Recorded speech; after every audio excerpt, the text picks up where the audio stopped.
Welcome to the Long Range Pursuit Podcast, presented by Gunworks, where we learn about and share long-range shooting techniques, science, and gear. Good morning, guys. Welcome to another episode of the Long Range Pursuit Podcast. This is another Instructor's Corner episode, and today I'm solo. This is Ian Miner, one of the Long Range University shooting instructors.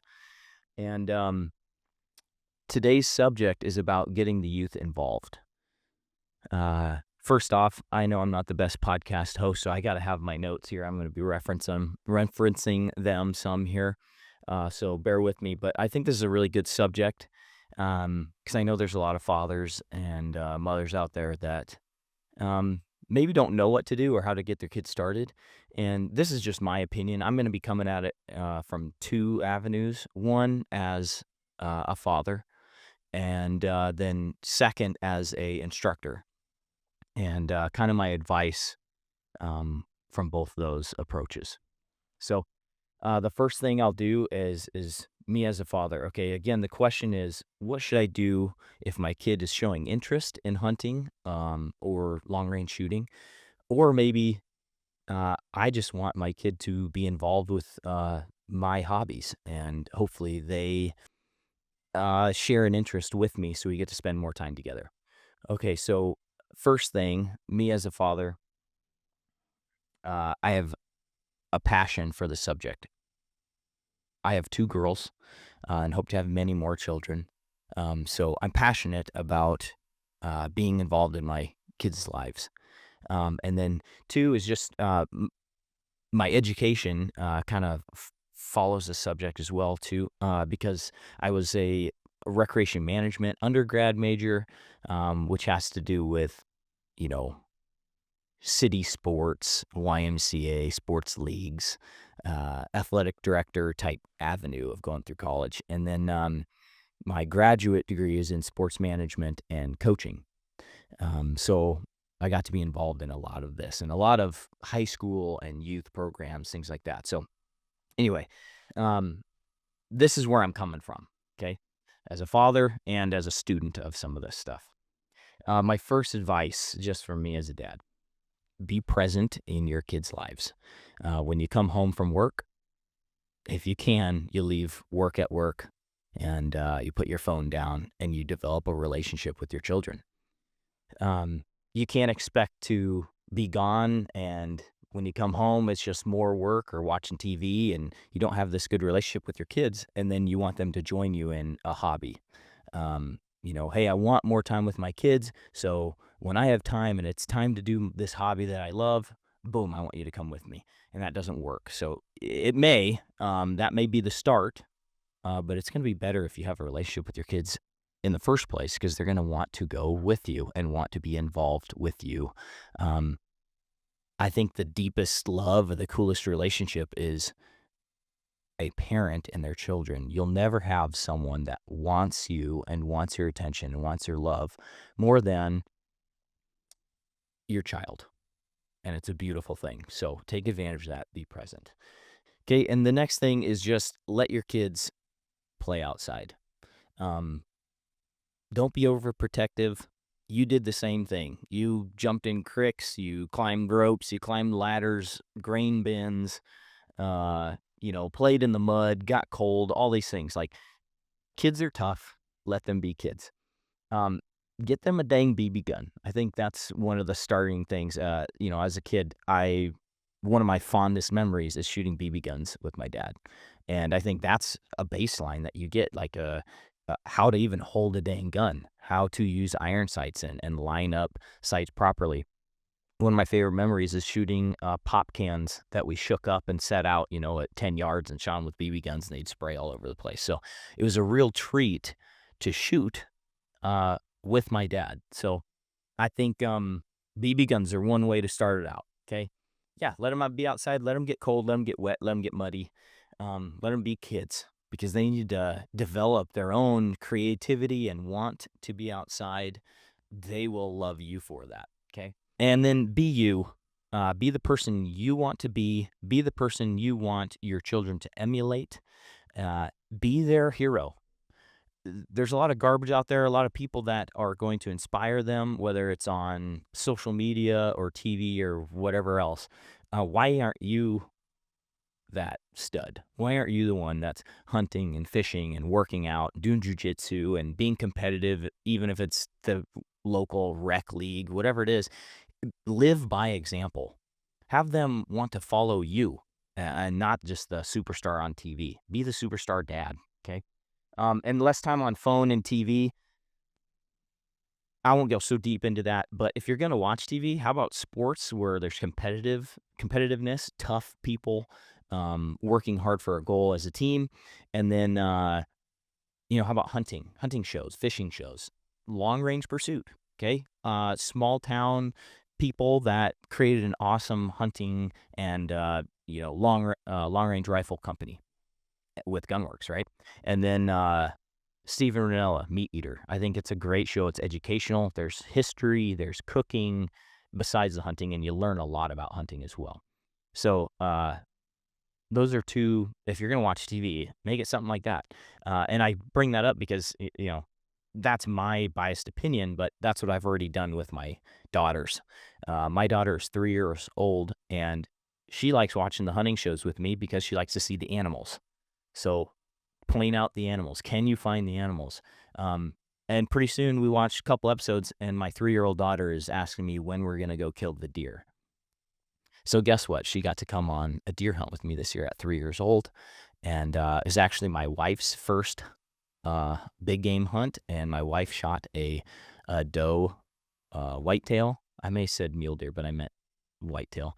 Shot a whitetail doe, and my 3-year-old and actually my 1-year-old got to watch all of this happen. So pretty awesome. Get them involved by even the shows that you're watching. Make it exciting for them. When I would drive around looking for deer just in the fields, I'd bring my daughter with me, and she loved pointing them out. So anyway, that's a way to kind of start getting their mind turning. And again, I say be you. You don't need to fake and try to push your kids towards something that isn't really you, isn't really them. Be natural. They're gonna naturally gravitate towards stuff that you have a passion for as well, because they see your joy in it. And everyone wants to be happy and have joy and have hobbies. So do these things, but be you. They're going to gravitate towards you. So that's me as a dad. Uh, it's all about family, quality time, and involve your kids. If you want them to be involved with you in the future, start in the beginning and involve them. Uh, a lot of people think their young children are kind of a crutch, and first of all, it's false. Um, it's a beautiful gift, but it does make some things tougher. But involve them. Okay, you go out and sit in the stand, and you don't get a deer because your kid's a little bit too loud. What do you think's more important, the deer that year or your kid having a couple years with you, going out to the stands and enjoying that time with them together and learning from you? I don't care. If I don't see that darn deer, then next year. Next year she'll be a little bit quieter, or he'll be a little bit quieter, and we'll learn that you need to be quiet for those deer to come in, etc. It's all about learning. Keep your kids involved when you're going on hikes. Wear them on a pack. Going fishing. Bring a dang pack and play with you, put them in it, and put some toys in there and fish for 20 minutes if you can. Like, involve them in the things you do. Then in the future, when they're older, they will already have that connection versus just, oh, now they're 14 and I want them to do the things that I've been doing by myself because I was selfish and didn't want to bring my kids. Okay. So there again, there's the kind of the passion as me as a father. Some of you are probably like, shut up, man. I don't care about your opinions as a dad. Give me the drills. What do I need to do to get my kid involved without your emotional opinion? Okay, so this is where the instructor part comes in. Number one, hunter safety.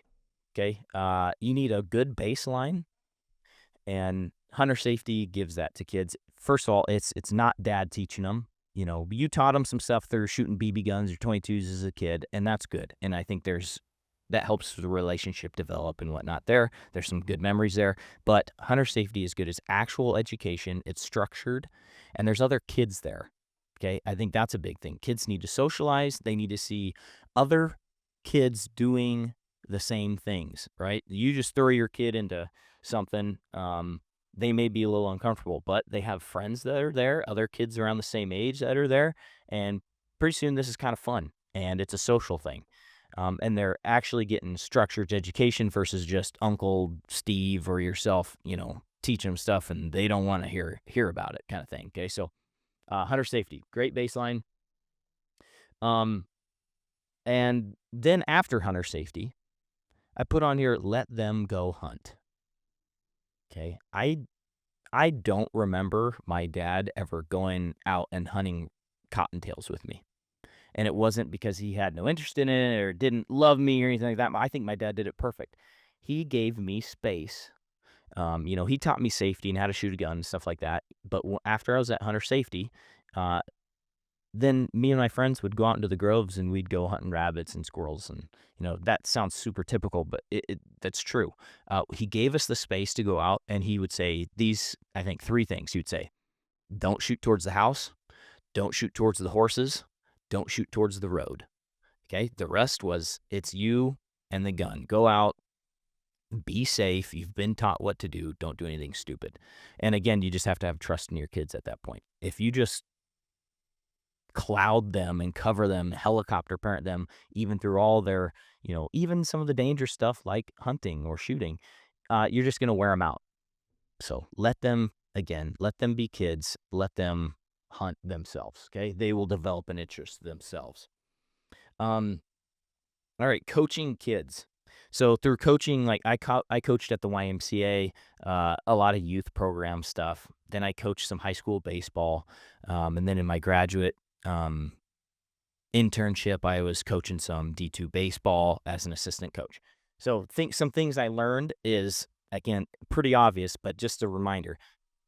Kids need challenge, but they also need success. Okay, so they need the things you put in front of them need to be challenging, but they need to be achievable. So that makes me think of targets. What targets do you get? Let me tell you this at first. Paper is boring. Okay, shooting groups, yeah, sure, day one, but after that, get off paper. Okay.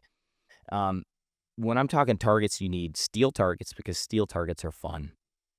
You can get them at Baumgars. You can get them on Amazon. It doesn't have to be some, super expensive AR-500, depending on what rounds you're shooting and whatnot. But get them some steel, even if it's those 22 flipper targets. Okay, but when you're getting into a little bit more serious stuff, it's about, I think, again, targets, they need to be steel. They need to be big at this point because no, you do not learn off of just miss, and you don't know why and where you're missing. Give them a big target. If you want to spray paint a little orange dot in the center of of the big target, then that's what they're aiming for. And if they miss, at least you can see where they missed and you can correct them on. So anyway, big targets, steel, and let's make it fun. Get animal targets if you can. Again, Baumgars, Shields, Murdochs, sometimes maybe even Ace Hardware. Look for these like little animal targets. Or Amazon is great. Okay. Calibers. Let's talk like with the platform that a kid should be shooting on. This is going to be biased, but I'll tell you what I think as a shooting instructor and what I've seen. And through coaching a lot of kids, even through LRU, we don't, have a youth class or anything like that, but sometimes we get a father and his son that's 14 or 16 or something like that in there. So number one, caliber. I have 22 bolt action and 17 HMR. When we're talking smaller stuff and you're younger, those are some cool calibers. 22, sure, that's the way to go when you're first starting out. Again, get those little spinner targets, some fun stuff. 17 HMR, little higher velocity, but ammo's a lot harder to find. But they're going to reach out a lot further, so be a lot of fun. When you're getting into all right, let's talk a little bit about long range and actual hunting big game animals.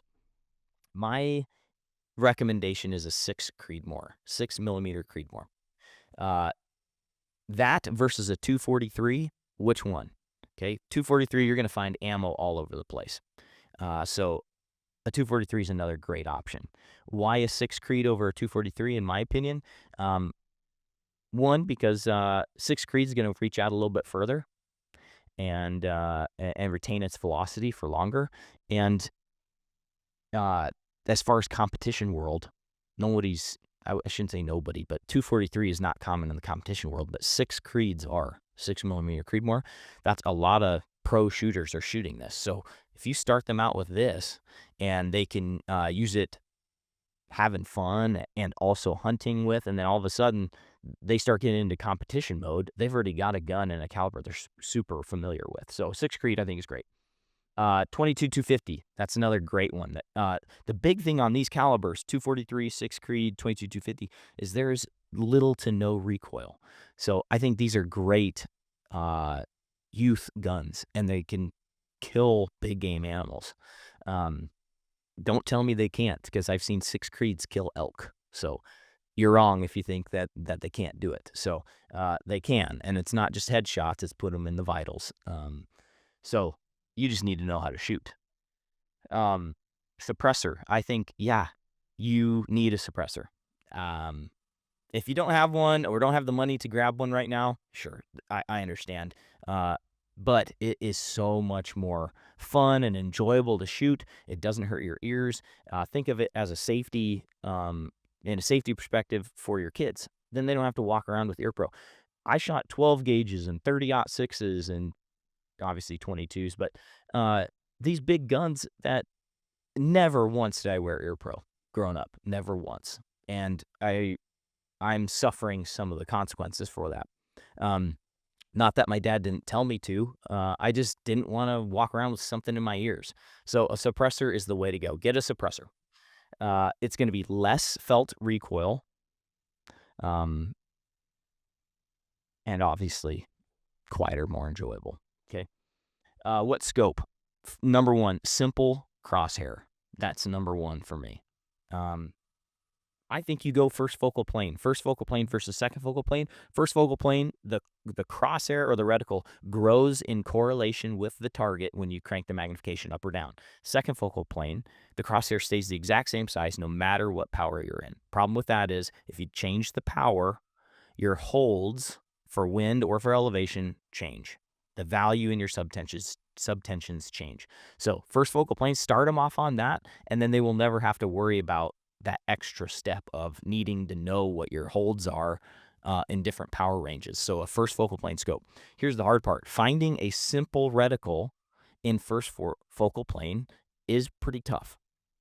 I would say the two that I find the most simple is Leupold's PR1, Leupold PR1, and Vortex's EBR4, EBR4, Vortex EBR4, Leupold PR1. Of course, Collis has a really simple reticle that I really like. Revic, the scope that we have in the RS, or reticle we have in the RS25i, is pretty simple reticle, but they're a little higher end. So when you're buying for your kid or your kid's just starting out, you're looking maybe at some cheaper stuff.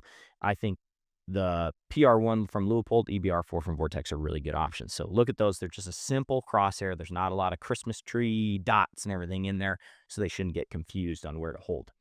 The big thing is to keep in mind, are they hunting or are they shooting competition?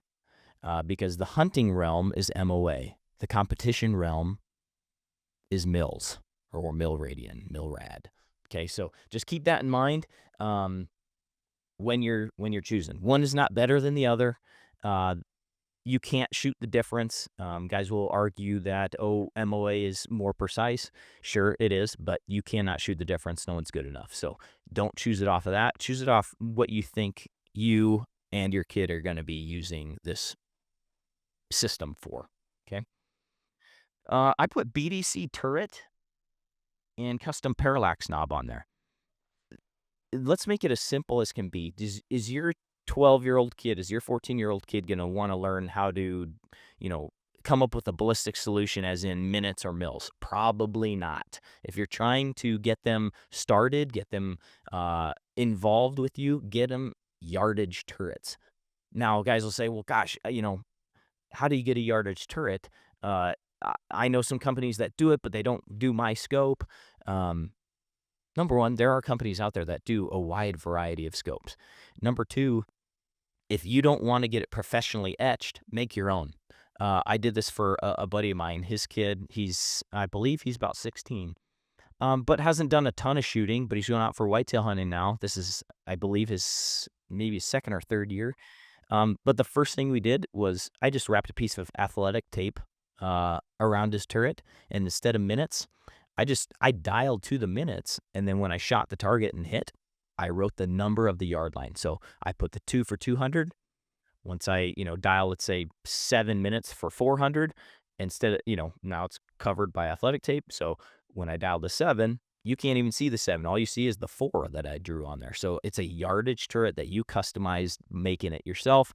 Now your kid doesn't have to worry about minutes. He literally says, oh, that target's at this range. I'm going to dial to that yard line and shoot. Parallax knob, that's its own monster, okay? But you can do the exact same thing with the parallax knob. I can look and see that I'm parallax free at 100. I'm going to cover this parallax knob in athletic tape, and I'm going to put a 1. At 200, I'm going to find where it's parallax free. I'm going to put a 2. 3, 3, all the way out to as far as you think that you're going to be shooting. So they can literally dial to the yard line, dial the parallax to the yard line. Elevation yard line, parallax yard line. It's a quick, simple thing. Kids will easily learn that way faster than they'll learn any kind of minutes, and they're not interested in that crap anyway, okay? They'll get there, but start off with yards. All right, places to shoot. Where the heck do I shoot? Okay, I live in town and I want to get my kid involved, but where am I going to shoot? First I put your place is best if you don't live in town, because then it's literally walk out the door and shoot whenever you want. I was super lucky and grew up in Nebraska, a lot of farmland, grew up on 12 and a half acres, and that's literally what we would do. My buddies would come home from school and we'd go grab guns and go outside, and you could shoot in any direction except towards the horses, house, and road, and we could be safe and have a ton of fun. And there's room to put up targets wherever the heck you want.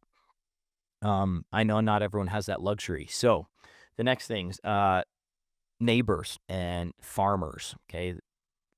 I'm telling you, those guys are Second Amendment guys and probably hunters themselves, and they're going to be okay with somebody bringing their kid out to shoot every once in a while. Obviously, if it's relatives or something like that, that makes more sense. But I think they'd be more than happy to let you shoot on their land if you have some sort of relationship with them. And then public land. Public land, Wyoming, again, I'm super fortunate. Wyoming's covered in public land. In any direction, within 10 minutes, I can go and shoot targets out to 1,000 yards. But it's great because it's not crowded. Public range would be the last one. That's better than nothing, but there's weird people there half the time. There's unsafe people. You can't walk down range to check your target because other people are shooting. You have to wait on a bay, et cetera, et cetera. So public land, I think, is better. And then let's say you don't have access to any of that. Number one, you're going to have to just travel at that point, okay? A couple times a year, once a month, whatever. Travel to some public land. But if you just only have your house, obviously you're not going to be shooting in your house, but you can do what's called dry firing, which is racking the bolt with no ammo in the gun and pressing the trigger. It goes click, and you're getting the fundamentals down while you're dry firing with no ammo. You can do that in your house. Obviously, there's got to be a lot of safety and talk about safety about that, and the ammo's nowhere near the guns. But you can make it fun. No one likes to just put a diamond on this, on a piece of paper on the wall and just click on that. That's boring as crap. But you put animal targets on the wall, like just print out elk, antelope, squirrels, put them on the wall with tape and do some dry firing. It's fun. Make it fun. You don't have to make it a drill. Just have it fun. I tell you what, kids, I don't know about girls, but especially boys, love guns. So I remember my dad had the corner in the front porch that had the 20 gauge, that had the 22, the 30-30. And I would literally I knew I couldn't touch them as a kid, right? But as a younger kid, but I would walk in there and I would just look at them. And it was the coolest thing just to see these guns. So, safe, rather than the corner of the mudroom, but a safe would be better. But getting a gun out will excite your young boy. He'll be freaking pumped to put his hands on this gun. So, do some dry firing. He'll have fun with it. Print a panoramic of landscape and hide little animals in there and tell him to find animals and search for them through his scope. Maybe he's searching through them through binoculars and then, oh, he found the rabbit. Okay, now get on the gun and dry fire on that rabbit or whatever it was. So you can make dry firing a lot of fun. Okay. And it also makes it to where they learn and they've seen uh, animals in and through their scope and pressed a trigger on them so that it's not new to them when they go out to actually go hunting. If you have a antelope hunt coming up, print a picture of an antelope and put it on the side of your wall and dry fire on that. Your kid now has seen an antelope through his scope and knows where to put the crosshair and has done it multiple times, and it'll become natural when you come out into the field. Okay? Heck, put a YouTube video on your laptop of antelope and put it in the corner and now do it, because now you have a moving animal and the animal's walking a little bit. And where on the shoulder do I put it if he's facing this way or that way? Well, there's teaching points right there where you have a National Geographic video of an antelope, something like that. So anyway, you can make dry firing a ton of fun and educational, and there's no ammo being spent, and perfectly safe as long as you have a little bit of control here. Okay. Um, Training considerations for the youth. Okay. Make it short. So again, this comes back to being a coach for youth at the YMCA, or even when I was in college and I was coaching some high schoolers in baseball. Make it short and make it fun. The first thing on this is zero the darn rifle ahead of time. I think that is just a killer. You're getting your kids out and they're kind of excited to go out there, and they spend 20 minutes trying to figure out, why I can't get this bullet on the paper and at 100 yards, and you're like, man, this gun stinks. Pretty soon you're frustrated. They've been sitting in the truck for 10 minutes waiting for you to get your crap figured out. So have it ready. Okay? Make it simple for them so they show up. And number one, you look like a stud because you have it all figured out. And again, you're their hero versus the dad who doesn't know what the heck they're doing, and you look like an idiot. Okay, so you're just gonna ruin it for everyone. So have your gun zeroed, ready to rock. So when you're a kid and you go out there, it's ready to go. Okay. Choose a nice day. Easier said than done because you may only have Saturday, and Saturday is a cloudy, crappy day. But again, especially first experiences need to be fun. They need to be enjoyable, as in the weather is not pouring rain on. They're cold and they're only out there because dad says you got to be out there. So choose a nice day. Always okay. I put dry fire first. I said always dry fire first. I don't know about that. If you're getting down ready to start shooting, okay, son, it's your turn to get on the gun. Do a couple dry fires just so you can see that he knows how to run the bolt. He knows how to press the trigger without jerking the trigger. And he's not taking his face off the scope every time he shoots. He can stay in the gun or stay in the scope and rack the bolt, shoot. So you're seeing that his fundamentals are good and safe. And okay, here we go. And then I put close targets. So I talked about what kind of targets. Now I'm talking close targets. So when I say close targets, I'm talking 500 and in. Okay, guys will be like, 500? Holy crap! I've never shot past 200. Well, when you're talking long range shooting and calibers like a 6 Creedmoor, 500 is not long. So 500 and in and big targets. Why is it? Why? Wind.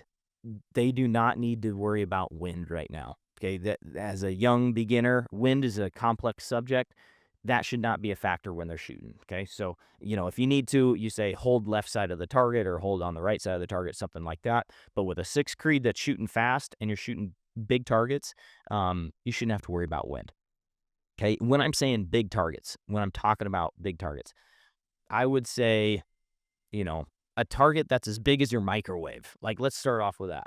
Okay, if you have targets that are as big as your microwave or a little bit bigger even, boom, there you go.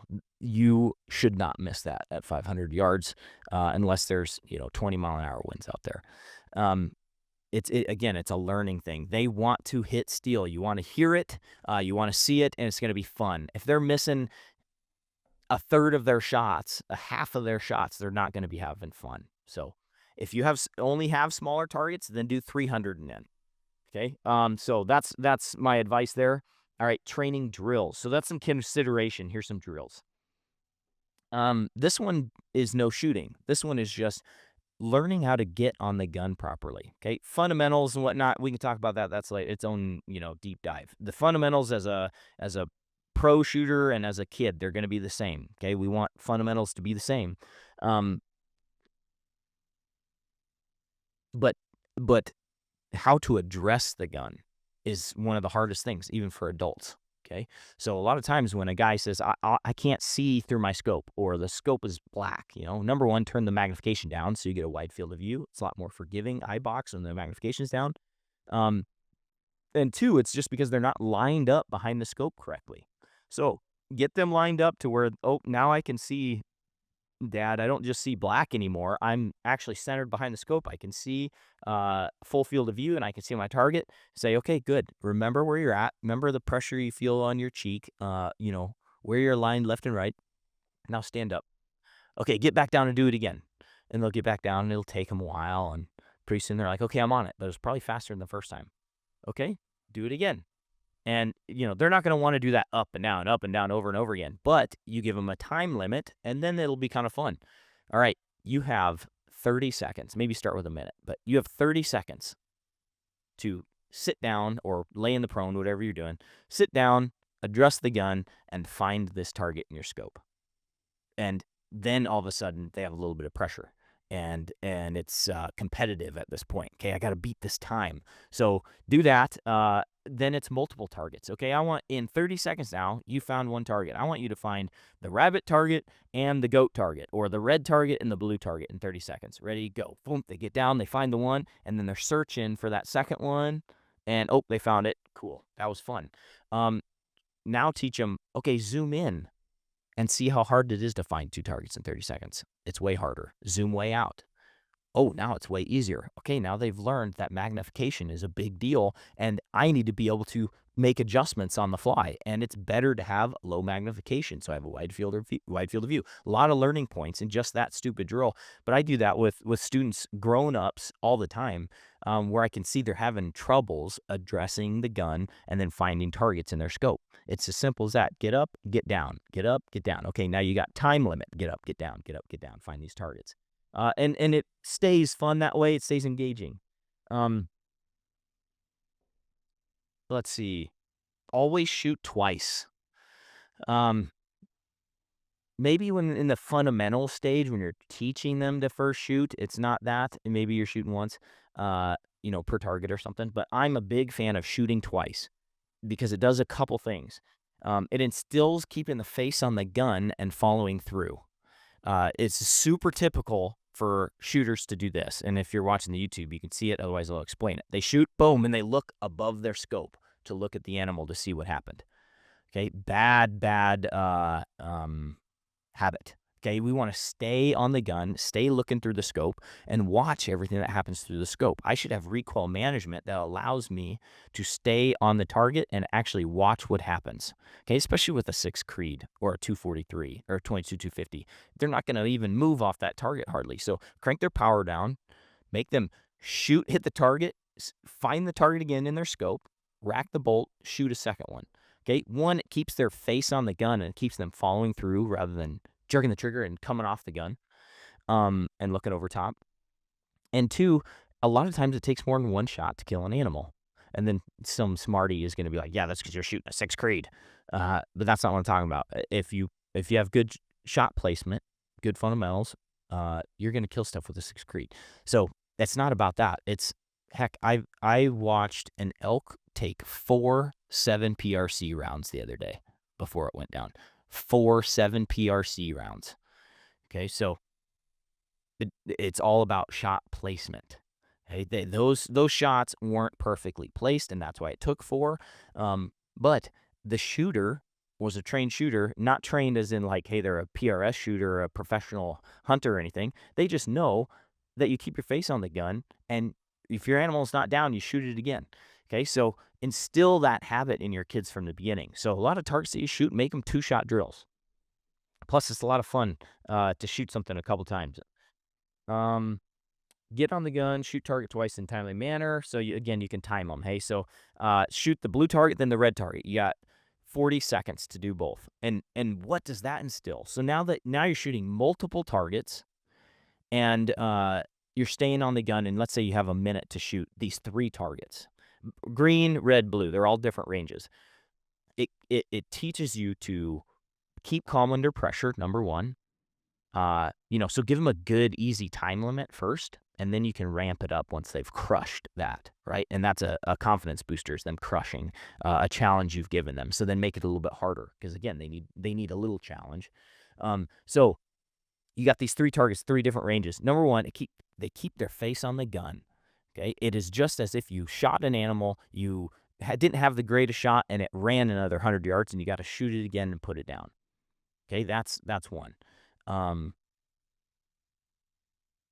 Number 2 is it teaches you the mechanics of the scope. It teaches you that you have to dial elevation and dial parallax at every yardage change. Okay, parallax, yeah, there's some forgiveness in there depending on how squared behind the gun you are, behind the perfectly aligned behind the scope and whatnot. So again, parallax is its own monster. But if you don't want to mess with parallax, and you're shooting targets out to 500 yards, put it at like 400, somewhere in the middle there, and you'll be fine. But what we do with students, we do this a lot, where we shoot different yard lines, and actually, I'll jump to what's called the ladder drill here in a second. But this drill of shooting multiple targets at different ranges teaches them, I got to dial up and I got to dial my parallax. Boom, I shoot, I nail it. Okay, my animal moved. I rack it in. I'm looking at my target. I got to dial up to the next yard line, up to the next parallax spot. Boom, shoot again. So you're learning the mechanics while all staying on the gun and doing this in a timely manner, staying calm. So that's a really good drill. The ladder drill. Okay, so the ladder drill is like, say you have a target at 2, 3, 4, 200, 300, 400. You shoot 200. Okay, and let's shoot it twice. This is how we do it. This is how I would do it. Okay, shoot 200 twice. You dialed and you shot 200 twice. Now go to 300. Okay, dial parallax again. Shoot that one twice. Now come back to 200. Okay, dial down to 200, parallax to 200, shoot that one twice. Out to 400 now. So 200 is your base. So I shot 2, now I shoot the 300. Now I come back to 200, now I go out to 400. Now I come back to 200, now I go out to 500. Okay, it's this ladder drill that, again, teaches you how to dial scope, how to change your parallax, and shoot at different ranges. And the cool thing is, if there is a little bit of wind out there, it gives the wind a chance to change a little bit. So again, wind is its own monster, but that's what we do at LRUs. We do a ladder drill like that, and it just keeps people from just adding a little bit more wind to every yard line as they go out. Okay, because when you shoot 2 and then shoot all the way out to 6, you have to hold a totally different wind. And then you come back to 2, hold a totally different wind. And by the time you go back out to 7, now the wind may have changed out there. So it makes them focus on the wind. So that's what the ladder drill's point is. Again, with youth, I'm not talking so much about wind right now. I think that's too much. It's a little advanced. So again, the ladder drill is just a good one to teach them going back and forth on their scope and learn how to use the mechanics. Okay. Know your limits. I think this is another really good drill for kids because it's fun. Know your limits targets. Okay. This can be one target frame that has a big target, a medium target, a small target, and a tiny target. Okay. It could be a target at 200, a target at 300, a target at 400. It doesn't matter. They just need to be increasingly challenging. Okay. Whatever target sequence you have, it just needs to be increasingly challenging. Okay. So let's pretend at 300 yards, you have a 6-inch plate, a 5-inch plate, a 4-inch plate, and a 3-inch plate. Okay. Know your limits would be something like this. All right. Each plate is worth 1 point. If you miss a plate, you have to start over and your points are zeroed. So there's a big, a medium, a small, and a tiny, let's call it. All right. So shoot the first one. Boom, they nail it. You got 1 point. so that was big. Now you got medium. Shoot the big one. Boom. Now they've got 2 points. Shoot the small target. Boom. They miss. They've lost all their points. Okay. Now it's your brother's turn, and he's going to do the same thing. And guess what? He shoots 3, and he doesn't even engage the 4th one. You don't in a know your limits competition, you don't have to engage the last target. Know your limits, meaning you can stop when you're at your limit. Okay, so if there's 4 targets, big, medium, small, tiny, you can shoot big and then stop right there and keep your 1 point. You can shoot big, medium, small, and you're looking at that tiny one. You're like, I don't know if I can hit that tiny one. I'm going to stop right here, and boom, you got your 3 points. You back out. Now your brother gets on there. Okay, and guess what your brother's going to say? He's going to say, yeah, okay, you wussy. I'm going to crush you on this one, and he's going to go for the small one. So it makes it competitive. It makes it fun. It makes you put yourself outside your comfort zone because you're like, heck, I don't think I can do it, but you know what? Screw this. I'm going to try for it. So a know your limits type of shooting is a ton of fun. You can make it timed. You can say, hey, shooting from big to small, you have 1 minute. If you miss, you start over. So watch this. I get on the gun. Big, medium, small, tiny. I hit them all. It's only been 20 seconds. I can stop right there if I want. Or I go again. I've got my 4 points. I'm going to go big. Now I'm at 5 points. Medium, I'm at 6 points. Small, 7 points. Now I'm at 8 points because I hit them all again. And guess what? It's only been 30 seconds. So now I can go through again. Let's say I get to 50 seconds and I miss. I just zeroed my points completely and I start all over. Okay, but I got 10 seconds to try and get a point. So know your limits is a great fun drill, not just for kids, but everybody. Okay, I got last couple points here. Fun targets. Paper. I just think paper is, you can learn a lot on paper, and paper has its place. Youth shooting, getting kids to have fun. Paper ain't it, I don't think. Okay. You can make it fun, but I just think it's a little bit more challenging. Okay. So, fun targets. What do I mean by that? I mean animal targets. I mean popper targets, targets that actually flick or move when you shoot them. They're spring loaded, things like that. So you have a visual. Not only do you hear a sound when it goes smack, but you see something flip. Like that is so fun. Even I've been shooting forever, and I still have way more fun on popper targets than just static targets. I put targets in front of the other. In the military, we call them hostage targets. But obviously, then we're not teaching that to our kids right off the bat. But it's like a shoot, no shoot type of situation. Say you have a buck and a doe, and you have a buck tag with your kid. Obviously, if there's a doe in front of your buck, you got to wait for him to move. You can start learning the limitations and what your gun can do from targets like this. So for me, let's say you don't have animal targets, but you have targets that you can spray paint different colors. I'll put like a blue target up, let's say at 300 yards. And then I'm going to take a red target and I'm going to put it in a place where it halfway covers the blue target. And I'm going to tell you, hey, you cannot shoot that red target. You have to hit the blue target. Okay, so it's kind of, it's like a hostage target here, but think of it as animals overlapping each other and when you should shoot, when you shouldn't shoot.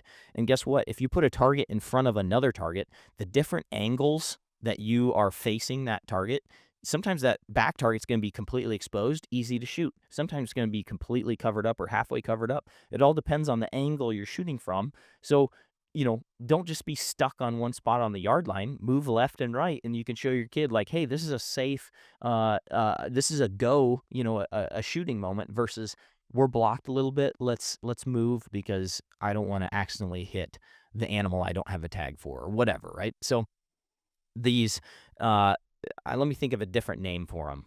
Let's call it go, no-go targets rather than hostage targets, okay? Call it go, no-go targets by placing one in front of the other. Another super fun.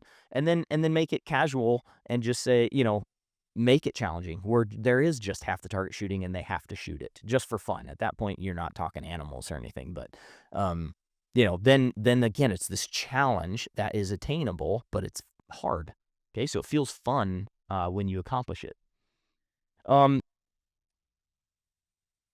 My last 2 points, take them on easy hunts and don't burn your kids out. Okay, so easy hunts. What do I mean by that? Yeah, squirrels, rabbits, sweet. Those are fun, but they're not big game. Okay, so yes, do those squirrels, rabbits. Heck, I did those by myself. Hunted pheasants and stuff with my friends, and uh, you know. But when you're talking big game and introducing them into that, what would you consider an easy hunt? If you think of any more, put them in the comments. But for me, what I think of as an easy hunt, I'm not talking your success rate is like 100% because it never is in a hunt. But when I think of easy hunts, I mean enjoyable hunts. Uh, Hiking in 8 miles into the backcountry with a pack on your back and it's sleeting, you're looking for elk. Is that an easy, fun hunt that you want to bring your 12 or 14-year-old kid on? Absolutely not. But you know what is Uncle Dave's farm, and you got a doe tag. And your success rate's pretty high because there's a lot of does in there. There's a lot of deer that come through there. So whitetail doe tags, uh, you know, sitting in cornfield doe tags, like those are an early season if you can, so it's not freaking cold out there. This year, one of my doe tags opened up in August. So that's like t-shirt weather hunting big game. That's fun. Is that like the deer? Have they put on a ton of fat by then and they're going to be the best taste and stuff? Probably not. But at this point, it's about the success of the hunt and having a good time, a good experience in the hunt. And then, yes, you're going to enjoy the meat. Mix it with some stuff, uh, cut it up into chunks, put it in the freezer, and then when you kill a big old fat doe in the winter, then mix it in burger with that, and it's going to be fine. You're not going to notice. So things like that. So a doe hunt. The other one I have is aoudad hunting. I think, aoudad are like coyotes, so you don't, I think you just need a hunting license, depending on where you are. But heck, they're in Oregon, they're in New Mexico, they're in Arizona, they're in Texas. Um, a lot of private ranches will do some stuff. It's going to cost some money, but there's also some public land hunting for aoudad, and they're like coyotes. They want you to shoot them. So, like a aoudad hunt would be super fun, and that would teach you getting into some a little bit tougher, as in you probably got to hike around a little bit. You got to actually glass for them versus just sitting. But I think that's maybe that next step. The other one is antelope hunts. Antelope hunts, they're usually warm. You ride around in a side-by-side in glass until you find something, and then you make a 200 to 600 yard movement, and you shoot the antelope. There's antelope everywhere in Wyoming. That makes it easy. I know not everybody has antelope, but that's another one of those high success, high fun, enjoyable hunts that isn't miserable. Okay, so whitetail doe is probably number one. Antelope's probably number two. Aoudad's the next one. And then don't burn your kids out. That point, I put in the end, they may not want to hunt or shoot. They may want to just do sports. Okay, my dad did a really good job in this. My dad loves horses and rodeo, and we had horses all growing up. And what did he do? He, number one, lived by example and doing chores and riding horses, and it made me want to be like that. I wanted to be a cowboy like my dad. And so we'd ride horses with him. We'd do trail rides. I think we did some stuff in the fair, like some steeplechase. I can't remember what it's even called. Barrels, some stuff like that in the fair, small stuff. But I think my dad wanted us involved in this stuff, and he knows it's good for us to be well-rounded anyway. So yeah, we did all sports and everything, but he loved it. We loved it because he did. And, to this day, I very much appreciate my dad involving me in his hobby of riding horses and horsemanship. And then high school came and sports became king, and I was more interested in sports and being with my friends. And my dad never pressured me, never guilted me, anything to be more involved with him and doing his hobby. He allowed me to be a kid and to hang out with my friends and do sports and the passion thing I love. And guess what? If you start a baseline with whether it's hunting or riding horses or working with cattle or gosh, I don't know, mountain climbing, side by side driving, whatever the heck it is, trail riding, you start this baseline with them as a kid. Number one, they're more well-rounded, and so when they go out into the world, they're not just this turd who just knows how to play video games and look at a freaking screen. they've got it. They're well-rounded, and it's impressive because a lot of kids aren't. And number two, I bet it comes full circle. I bet it comes full circle. Now I live in Wyoming, and guess what I wish I had? I wish I had horses to go frickin' pack out all these dang animals rather than me putting them on my back. Guess who does? My dad. Guess who I can go to if I want horses out here? My dad. So he instilled that in me. Full circle, it might come back around and they'll realize, you know what, I do have a passion for this, or this would be helpful in my life. And guess who's my rock in that area? Oh, it's my dad. He taught me from the beginning.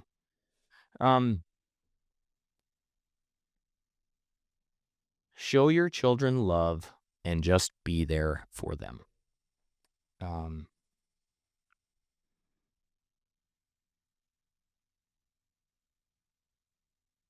I love my parents.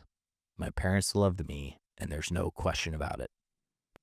And that made me super secure, and to this day, super secure in who I am and what I have as a support system. And again, like, okay, Ian, good for you. What about people who don't have that? Number one, I'm sorry to hear that. But number two, overcome it. Overcome it. Again, way easier said than done. I wasn't put in that situation, but I think the outdoors is the answer to many things. If you don't have time for a lot of other things, at least get your kids outdoors. It's super good for them. Let's talk, hippie stuff, grounding and sun and vitamin D and all that, whatever. Sure, yeah, that's probably all good for you. Happy endorphins. But it just inspires creativity. I think being outdoors is super important. Loving your kids and loving your wife are the two most important things in life. That's me getting sappy again, but that's my opinion. As a dad and as an instructor, this episode is, hopefully there's some value in here. Some of you know all this and do a way better job than I do. But I hope there's some things in here that at least make you think, maybe when you're on your road trip and you're listening to this, or puts you back, out of your busy life and back into, what family's most important. And here's some little drills and fun things that I can do for my kids and their friends. And anyway, that last point of don't burn your kids out. Don't make your hobbies their hobbies by force. Live by example, and they'll be drawn to it. So anyway, that's my spiel on all this. It's a little different than the normal Gunworks episodes, but hopefully I have some people that can relate to this. And that's one thing we want to be as instructors, is not just guys yelling commands at you and like, hey, I'm teaching you this lesson or these school lessons. We want to connect with you. We want like-minded people coming in and enjoying our classroom time and our shooting time at the range together. And bring this stuff back that we teach you back to your family and have fun. Shooting's a lot of fun. Hunting is so fun and such a cool experience to share with the family. And the wife. Get your wife out there too. I got my wife on her first big game hunt this year. Oh, it was the coolest thing. Loved it. But anyway, hope you guys enjoyed listening. Sorry if I bored you to death, but family is my passion. Hope you guys have a good day, and happy holidays, happy Thanksgiving, and Merry Christmas.